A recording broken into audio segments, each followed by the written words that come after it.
నేనిప్పుడు చెప్పబోయే 5 వ్యక్తులు చాలా డేంజర్. అందుకని వారితో జాగ్రత్తగా ఉండండి. మొదటి వారు వాడుకొని వదిలేసేవారు. ఇలాంటి వారు కోరుకున్నది మీరు వారికి ఇవ్వగలిగినంత కాలం మాత్రమే వారు మీతో ఉంటారు. మీరు వారికి ఇకపై ఉపయోగం లేదు అనుకున్నప్పుడు వాళ్ళు మీ కంటికి కూడా కనిపించరు. రెండో వారు చాడీలు చెప్పేవారు. ఇలాంటి వారు ఎప్పుడు మీరు అంగీకరించని విషయాల గురించి, మీకు ఇష్టమైన వ్యక్తుల గురించి, ఇష్టమైన వాటి గురించి కూడా అదే పనిగా చాడీలు చెప్తుంటారు. మీ మనశ్శాంతిని దెబ్బతీస్తుంటారు. మూడో వారు నిందలు వేసేవారు. ఇలాంటి వారు తమ తప్పులకు కూడా ఎదుటి వారిపైనే నిందలు వేస్తుంటారు. వారు చేసిన తప్పులకు బాధ్యత తీసుకోవడానికి ఎప్పుడూ అంగీకరించరు.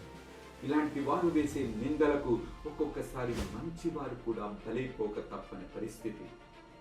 నాలుగో వారు పోటీదారులు. మీరు విజయం సాధించాలని కోరుకుంటున్నట్టు మీతో చెప్తారు, కానీ వారు మాత్రం మీకంటే ఒక అడుగు ముందు ఉండాలని రహస్యంగా ప్రయత్నిస్తుంటారు.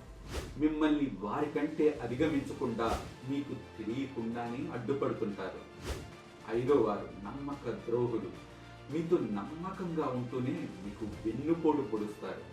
మీ పట్ల విధేయతను నటిస్తారు. అవకాశం వచ్చినప్పుడు మిమ్మల్ని దారుణంగా దెబ్బతీస్తారు. కాబట్టి ఇలాంటి వారిని ముందే కనిపెట్టి జాగ్రత్తగా ఉండాలి.